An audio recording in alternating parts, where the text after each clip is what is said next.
Hi everyone. So in this video we're going to look at question 1 from practice exam 3. So basically there was an error in the first video. The question was wrong, so I wanted to first kind of fix that and basically update as to what I was doing wrong and stuff like that. So basically the question, the part that I missed to add in the question, and that's my fault, is that we're assuming that we have an infinite number of decks together for A. What this is guaranteeing is that we have a sampling with replacement kind of feature. The probabilities of getting an ace never change. Whereas beforehand, the problem I was making, if you don't add this line, you get sampling without replacement, which gives you hypergeometry. It becomes a little more complicated. And so we're not looking at that. We're really just looking at a geometric distribution here. And so that's kind of the goal. So let's kind of break this down and see what this is. So first let me figure out A, since I've kind of changed things. So what's the expected value of A? So first, the thing we're going to note is that A is the cards until we get an ace when we put an infinite number of decks together. So what we really want here is it's one off from the final one, right? So normally for a geometric distribution, so this sounds geometric, right? Because it's probability with replacement. So A is geometric.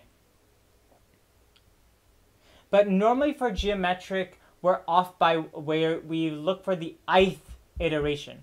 So normally if the 13th card is an ace, then A is equal to 13. Here we're off by 1 because A is the cards until we get an ace. So we're not really including this ace.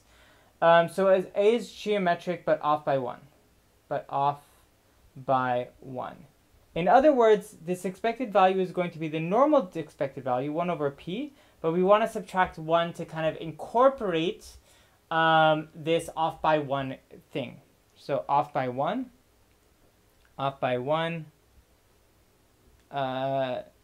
since we want until 8th position.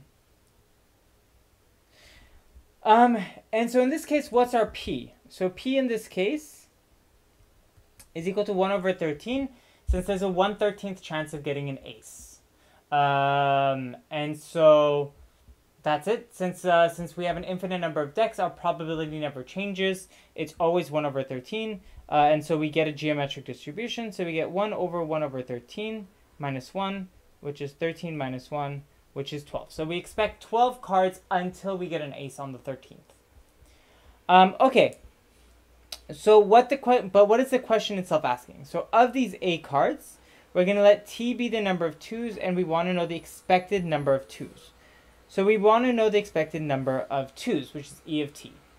Now the thing here is that, well, if we want to know E of T, we know T is going to be dependent on A. So in other words, I'm already kind of hinting that, well, maybe here we should use the law of total expectation.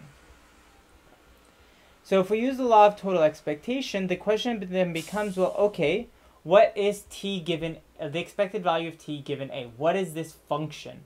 What is this equal? Remembering that this is a function. So here, to figure this out, we're going to come down here. And we're going to look at the distribution. So what is the distribution if T is equal to T given A is equal to A? So if we think about this, each individual card is going to have the same chance of being a 2, right? Because we used to have an infinite deck. So it's 1/12 because we don't have the ace. And they're all independent trials, right? So this is going to be a binomial distribution. So this conditional distribution is a binomial distribution, which is given by A, choose T, P, which is 1/12, because we have a 1/12th chance of getting a 2. Remember, no ace, because we know the ace is in the 8th position, right? So we know there's no aces before that 13th position. To the T, 11 over 12 A minus T. Well, since it's binomial, we actually know what the expected value is, right? So expected value T of A given A, normally we write this as it's equal to NP.